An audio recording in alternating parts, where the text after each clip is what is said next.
제2차 CEO 비대면 소통 사회를 맡은 한동훈 차장입니다.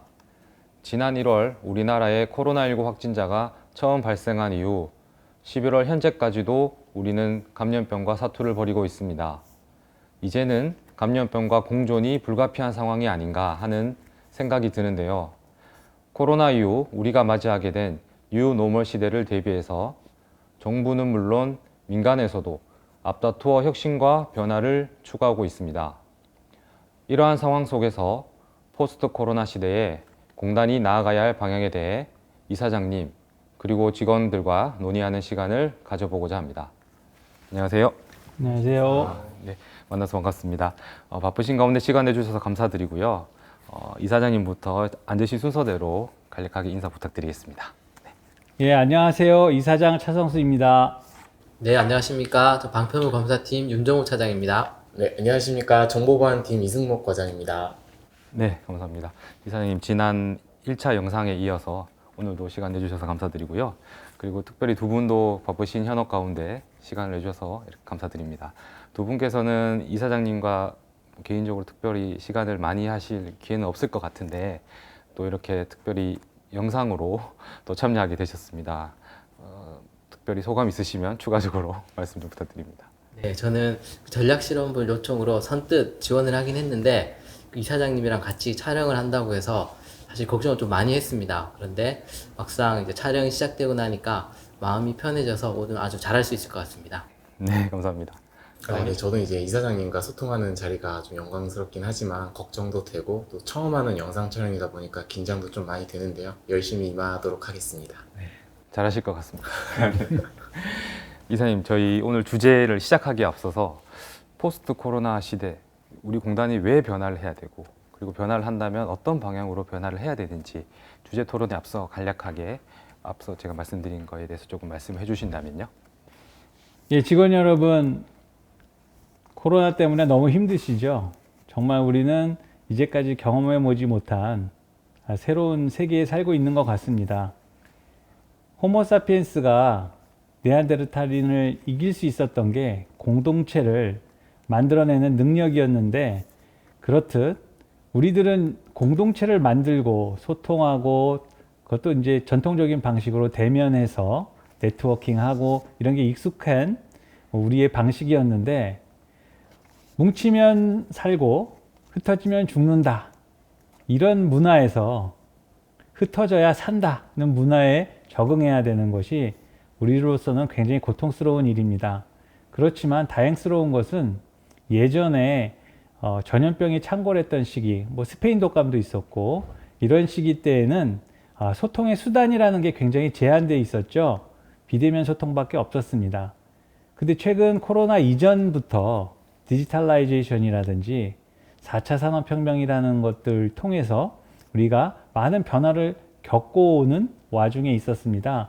그래서 우리는 지금은 ICT라든지 다양한 소통 수단이 있다는 것이 이전과 다른 환경인 것 같습니다.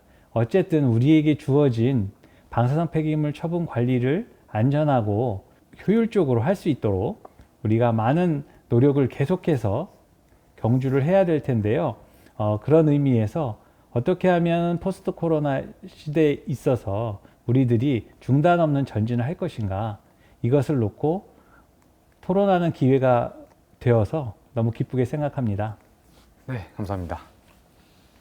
그럼 본격적으로 우리 오늘 주제에 대해서 한번 이야기해 보겠습니다. 첫 번째 주제, 네, 코로나19 이후 쿼라드 사업관리 방안이라는 주제로 먼저 이야기를 한번 해보겠습니다. 앞서 제가 인트로 때 말씀을 드렸습니다만 포스트 코로나 시대를 슬기롭게 저희가 준비를 하고 대처하는 것은 어떻게 보면 당면한 숙제인데 이사장님, 저희 사업관리 측면에서 우리는 어떤 준비를 해야 하나요? 예, 그동안 우리가 잘 운영해 오고 있었죠. 중저준위 방사선 폐기물 처분장은 계속적으로 잘 운영을 해왔는데 최근에 우리가 ISO 22302를 인증을 받았습니다. 사업 연속성을 위해서 이런 인증을 토대로 우리의 사업을 고도화시키고 있는데 이 사업 연속성이란 부분들이 굉장히 중요한 시대가 도래를 또 한 것이죠. 그래서 우리가 ISO 22301이 인증을 유지하기 위해서 매우 힘들고 여러분이 귀찮을 수도 있지만 이러한 시스템의 고도화를 통해 가지고 우리가 어려운 포스트 코로나 시대를 맞이해야 될 것 같습니다.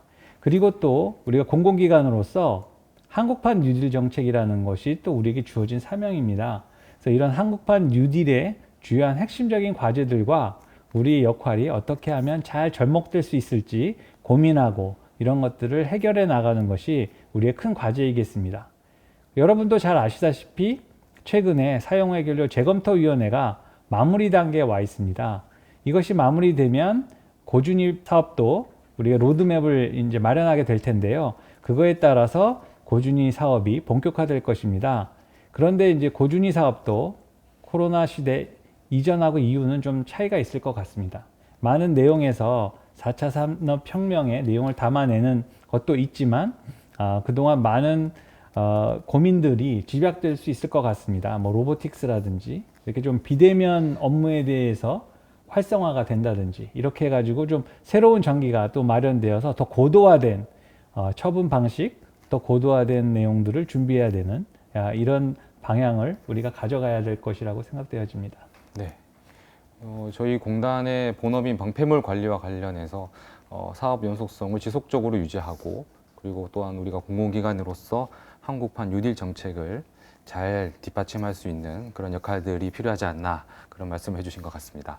네, 이승목 과장님, 우리 첫 번째 주제 그 사업관리 방안에 대해서 의견이 있으시면 말씀 주시기 바랍니다. 저도 이제 정부의 디지털 뉴딜이라는 이슈가 계속 언급이 되면서 좀 공부를 많이 해봤는데요. 디지털 뉴딜을 저희가 성공적으로 이행하기 위해서 과연 그런 혁신 기술들을 처분 시설에 어떻게 적용을 할 수 있는지에 대한 부분은 조금 의문스러운 점이 좀 많이 있었습니다. 그래서 지금 이제 차장님께서는 현장에서 실제 근무를 하고 계시기 때문에 처분 시설 그 현장에 과연 이런 혁신 기술들을 어떻게 적용할 수 있을지에 대한 고민을 저보다 좀 더 많이 하셨을 것 같아서 혹시 그런 부분에 대한 고민이 진행이 되는 게 있으신가요? 네, 그 디지털 뉴딜이 뭐라고 한마디로 말씀드리기 좀 어려울 것 같은데 그 디지털 뉴딜에서 언급되고 있는 각종 기술들, 예를 들면 AI라든가 빅데이터 또는 IoT 관련 기술들을 우리 방패물 처분 시설에 어떻게 접목시킬까에 대해서는 저희가 생각을 해본 게 좀 있습니다. 사실 그 저희 자랑은 아니지만 저희 팀이 금년도 그 사회적 가치 과제 발굴대회에서 최우수상을 받았는데 그때 냈던 과제가 스마트 방패물 검사 시스템 구축이었습니다.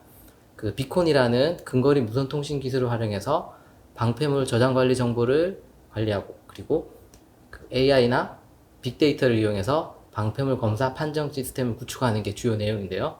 그 뭐 근거리 통신 기술 또는 뭐 AI나 빅데이터를 통해서 그 안전성을 높이고 그리고 업무 효율성을 높이는 게 주요 목적이었습니다. 그런데 이런 IT 기술들을 저희가 접목시키려고 하다 보니까 그 정보통신 관련 분야에 여기서 많은 또 검토가 필요할 것 같은데 이런 부분들은 그 과장님께서 좀 많이 도와주셔야 될 것 같습니다. 네, 상황이 발생하면은 많이 도와드리도록 하겠습니다. 코로나19 이후뿐만 아니라 이제 정보 보안에 대한 니즈나 요구 사항이 점점 많아지고 있는 상황입니다. 그래서 감염병에 대해서 저희가 적절하게 대응하기 위해서 사람 간의 이제 거리는 좀 두면서 그 거리를 메우기 위해서 정보 기술이 많이 사용이 되고 그 사용되는 정보 기술을 위해서 정보 보안에 대한 역할도 많이 증가를 하고 있는데요. 앞에서 말씀해 주신 것처럼 빅데이터나 AI 등 4차 산업혁명 기술들을 처분 시설에 적용하기 위해서 필요한 모든 사항들은 특히 이제 공공기관이기 때문에 정보 보안에 대해서 많이 검토를 하고 그 검토를 거친 다음에 도입을 해야만 하는 상황입니다. 뿐만 아니라 이제 비대면 업무를 위한 기술에 대한 사용과 그리고 빅데이터 등의 4차 산업혁명에 대한 기술 그리고 이제 개인정보 보호를 위한 정보 보안에 대한 검토도 많이 필요합니다. 디지털 뉴딜로 인해서 이제 정보 보안에 대한 역할이 많이 커질 것 같은데요. 저는 이제 이 자리를 빌어서 이사장님께 정보 보안에 대한 아낌없는 지원을 요청드리고 싶습니다. 예.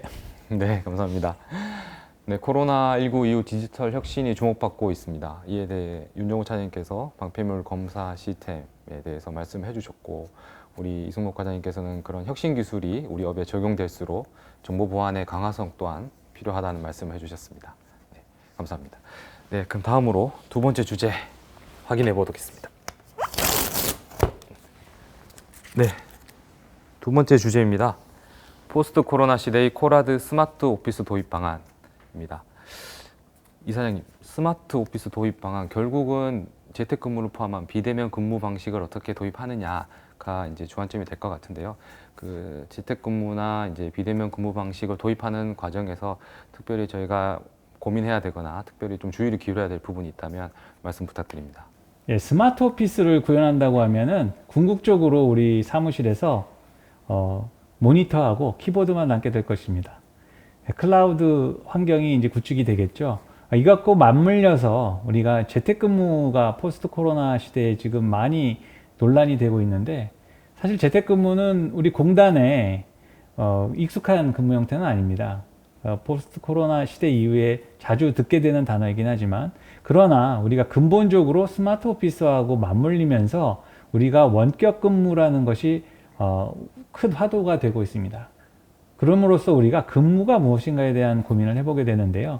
근무라는 것이 과연 우리가 전통적인 공간에서 사무실에 와서 출근 시간에서 퇴근 시간까지 일하다가 가는 이런 방식들이 과연 근무에 있어서의 미래형인가, 이 부분에 대해서 우리가 다 같이 고민해보는 시간이 도래했다라고 보여집니다. 그래서 우리는 재택근무를 통해 가지고 이제 다른 방식의 근무 문화, 근무 형태들을 추진을 하고 있습니다. 재택근무하면 부정적인 표현이 먼저 떠오르는데요. 쉬는 날, 뭐 대강 일을 해도 어쩔 수 없는 것 같은 그런 의미로 해서 관리하는 입장에서는 굉장히 기피하기도 되고 하지만, 우리는 다시 한번 과연 근무라는 것들이 어떤 형태로 가는 것이 미래형일까에 대한, 특히 포스트 코로나 시대를 맞이해서 이제 고민을 하게 됩니다.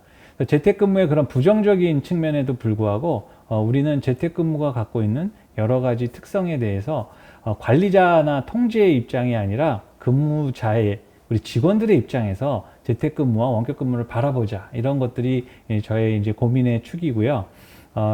직원들의 관점에서는 어떻게 하면 나의 주어진 공간에서 나의 업무의 최대 효율을 만들어낼 수 있을 것인가에 대해서 자기 근무를 자기 스스로 기획하고 자기 디자인하고 이런 것들을 이제 맞춰 나가는 것일 것 같습니다. 이런 것은 직원에 대한 변화뿐만 아니라 사실 관리자의 변화도 같이 따라가야 되는 것입니다. 그러니까 부서장이 이렇게 비대면에 대한 원격 근무를 하게 되었을 경우 어떻게 관리 기법을 만들어낼 것인지, 그러면 또 직원들과는 어떻게 소통할 것인지, 이런 것들이 이제 어울려져 갈 때만이 우리가 이 재택근무, 더 나아가 원격 근무라는 것들이 완성될 수 있는 것이기 때문에 우리가 근무에 대한 근본적인 철학적인 고민부터 다시 해보자. 사람마다 모두 근무 환경이 다를 것 같습니다. 미취학 아동들이 있는 경우도 있고, 취학 아동이 있는 경우도 있고, 부모님을 모시는 경우도 있고, 여러 가지 형태의 지금 근무가 이루어질 수가 있을 것 같습니다. 여기에 있어서 우리는 좀 더 행태주의적인 분석을 또 하고 자기 근무에 대해서 명확한 디자인을 할 수 있고, 그 다음에 그것에 대해서 우리 공단은 조직적으로 어떻게 도움을 줄 것인가 라고 고민이 맞물린다고 한다면 가장 효율적인 형태의 근무 형식을 우리가 만들어낼 수도 있다고 생각을 합니다. 그래서 이러한 그 도전에 대해서 우리가 새로운 형태를 만들어냄으로써 공공기관에서 뭐 새로운 모범들을 만들어내고 우리가 디자인해 나가는 이런 선도적인 기관이 될 수도 있을 것 같습니다. 결국 재택근무라 하는 것은 기존의 관리 방식인 직원을 통제하고 어떤 관리하는 측면보다는 어떻게 업무 효율성과 생산성을 높일 수 있도록 설계하느냐, 이것들이 중요한 것 같습니다. 윤종우 차장님, 육아하시는 입장에서 재택근무에 대해서 관심이 많으실 것 같은데 의견 있으시면 말씀 주시기 바랍니다. 네, 그 이사장님께서는 지금 재택근무 제도 도입을 위해서 우선적으로 직원들의 근무 환경 분석을 통해서 나아갈 방향에 대해서 말씀을 해주셨는데, 솔직히 말하면 일부 직원들 사이에서는 재택근무가 근무가 아니라 혹시 쉬는 날로 이렇게 오해하는 경우가 간혹 있습니다. 그래서 이런 인식들을 변화시키는 게 병행이 돼야지 올바른 정착이 가능하지 않을까, 이렇게 생각하고 있습니다. 네, 과장님 의견 있으십니까? 네, 저는 지금 재택근무 설계 TF에 수록이 되어 있는데요. 이제 그때 이제 느낀 점이 과연 직원들의 업무 관리를 어떻게 할 것이냐가 가장 중요한 포인트라고 생각을 했습니다. 부서장과 부서원 간의 업무를 공유를 하고 과정 중에는 적절한 피드백을 하면서 업무 결과를 정확하게 관리하는 방법이 그런 체계가 만들어지는 것이 재택근무에 대한 성공할 수 있는 요인이라고 생각합니다. 네, 감사합니다. 자, 오늘 마지막 주제 확인해 보겠습니다. 네, 코로나19 이후 대국민 소통 활동 그리고 지역 협력 방안에 대해서 마지막 주제가 나왔습니다. 이사장님, 지역 협력 방안 어떤 변화가 필요한가요? 그동안 우리가 경주에 방패장을 건설하면서 많은 시행착오를 겪었습니다. 그동안 또 주민들과의 또 소통이라는 명목하에서 여러 가지 형태의 많은 지원 사업들도 무작위로 이제 진행된 것들도 많았고 공수표도 많았죠. 근데 우리가 공공기관으로서 정말 우리 임무를 다하기 위해서는 정말 지역과 진정한 상생을 할 수 있는 구조들을 만들어내는 것이 우리에게 굉장히 중요합니다. 그렇게 하기 때문에 우리는 선택과 집중을 잘하는 것들이 이제는 필요하다고 생각되어집니다. 그리고 또 공공기관으로서 우리가 갖고 있는 책무, 사회적 가치를 실현하고 지역과 상생을 하기 위해서는 취약계층과 정말 어려운 분들을 우리가 어떻게 하면은 진정한 도움이 될 수 있는지 그런 사업들을 발굴하고 이런 거를 통해서 진정으로 공단이 공공기관으로서 경주에 정말 지역 상생을 하는 그 역할을 하는 것들을 보여줄 수 있다라고 생각되어집니다. 네, 결국은 사회적 책임 완수 차원에서 선택과 집중에 기초한 지역 협력 활동들을 전개해 나가야 된다라는 말씀으로 요약할 수 있을 것 같은데요. 두 분께서 추가적인 의견 있으시면 말씀 부탁드립니다. 그래서 지역 상생이랑 협력에 대한 부분을 저희 공단에서 진행하고 있는 사회공헌 활동에 대한 변화가 조금 필요하지 않을까라고 생각을 합니다. 그래서 코로나19 사태 이후에 취약계층 대상으로 지원이 되는 것들이 많이 누락이 되는 기사를 저희가 보고 마음이 조금 아팠었는데요. 그런 복지의 사각지대에 놓인 그런 지원 계층들을 공단의 입장에서 공단이 지원할 수 있는 방안을 개발을 하고 마련을 해서 그거를 이제 코라드의 브랜드화로 이제 점점 더 넓혀가면 다른 공공기관들보다 정말 공단이 할 수 있는 그런 지역적인 역할들을 할 수 있지 않을까라고 저는 생각합니다. 저희 경주는 이미 초고령 도시입니다. 매년 인구도 감소하고 있고 새로운 성장 동력도 없고 그리고 그 경기 침체는 어제 오늘 일도 아니고요. 물론 우리 코라드가 주도적으로 해결할 수 있는 상황은 아니지만 일단 뭐 이사장님께서도 말씀하셨고 이승목 과장님께서도 얘기하셨듯이 지역 협력 사업을 선택과 집중을 통해서 해야 될 거로 지금 생각이 됩니다. 지역의 의견은 경청하되 우리 코라드만의 브랜드를 개발하고 그리고 집중을 해서 아이템을 우리 스스로 발굴할 수 있는 그런 선택과 집중이 필요한 시기라고 생각합니다. 네, 감사합니다. 저희가 지역 협력 방에 대해서 쭉 말씀을 주셨는데 대국민 소통 활동에서도 또 어떤 방향으로 해야 될지 시간이 많지 않아서 짧게 우리 이승목 과장님께서 먼저 말씀을 좀 해주시죠. 네, 저는 이제 SNS나 유튜브를 많이 시청하는 입장에서는 좋은 소통 활동을 위해서는 그런 컨텐츠를 모두가 이해하기 쉽게 제작이 돼야 한다라고 생각을 합니다. 그래서 공단에서 얘기하고 싶은 내용이 아무리 중요하고 좋은 내용일지라도 그거를 보는 사람의 입장에서 이해하기 어렵다면은 그 컨텐츠는 그 제 역할을 하지 못한다고 저는 생각을 합니다. 그래서 요새 공공기관에서도 B급 감성이나 재미를 추구하는 이유도 사람들이 조금이나마 쉽게 접하고 이해를 많이 돕는다면은 그 컨텐츠를 제작하는 그 목적을 달성할 수 있다라고 생각을 하기 때문에 공단에서도 그런 시도를 조금씩 하면서 좋은 콘텐츠를 그리고 쉽고 간결하게 이해할 수 있도록 제작하는 노력이 조금 필요하다고 저는 생각합니다. 네, 이사장님 대국민 소통과 관련해서 종합적으로 마지막 말씀 부탁드리겠습니다. 네, 대국민 소통을 위해서 우리가 다양한 형식으로 지금 소통을 하게 되는데요. 특히 요즘 들어서 젊은 세대들이 많이 이용을 하는 소셜 미디어 계통, 뭐 유튜브가 됐던 뭐 여러 가지 페이스북이 됐던 인스타그램이 됐던 다양한 방식의 우리들이 이제 접근들을 이제 시도하게 되는데 뭐 이러한 형식적인 또 방식도 되게 중요하다고 생각합니다. 특히 우리 공단은 N방패장을 통해 가지고 모바일을 통해서 방패장을 관람을 할 수 있도록 또 이렇게 시도를 하고 있습니다. 아주 좋은 시도라고 생각하고요.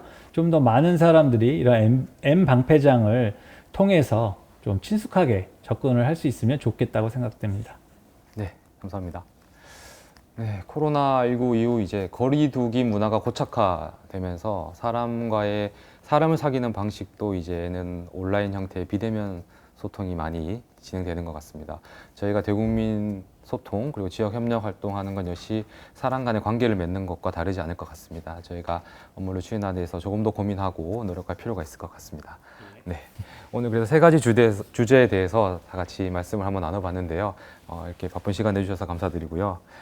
오늘 세 분 간단히 오늘 참여하신 소감 간략하게 듣겠습니다. 이사님 먼저. 네, 뭐 어쨌든 비대면 소통을 이제 2차로 이제 진행이 됐는데 뭐 우리가 이제 굉장히 익숙해져야 될 소통 방식인 것 같습니다.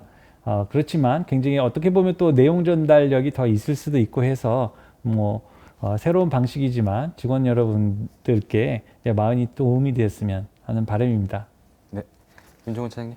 네, 어쨌든 포스트 코로나 시대에 공단이 나아가야 될 방향에 대해서 이렇게 토의를 하고 이사장님 말씀도 듣고 해서 굉장히 유익했던 시간이었던 것 같습니다. 고맙습니다. 네, 과장님. 네, 저도 이제 이사장님과 좋은 직원분들과 이제 이런 주제에 대해서 토의하는 과정을 겪으면서 많이 이제 유익하고 배우는 좋은 시간이 된 것 같습니다. 감사합니다.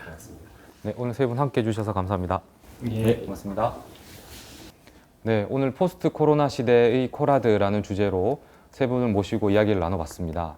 포스트 코로나 시대는 다른 기관도 마찬가지겠지만 우리 코라드 또한 사업과 경영활동 그리고 국민 소통의 측면에서 쉽지 않은 도전이 예상됩니다. 아놀드 토인비는 도전에 대한 응전이 곧 역사다라고 했습니다. 오늘의 도전에 대해 어떻게 대응하느냐에 따라 코라드의 역사는 다르게 기록될 것이라는 생각을 하게 됩니다. 오늘 이 영상을 보시고 질문이 있으신 분들은 댓글로 의견을 남겨주시기 바랍니다. 제3차 CEO 비대면 소통 기회에 여러분들께서 주신 의견을 이사장님께서 직접 답변을 하시도록 하겠습니다. 이상으로 오늘 영상을 마치겠습니다. 감사합니다.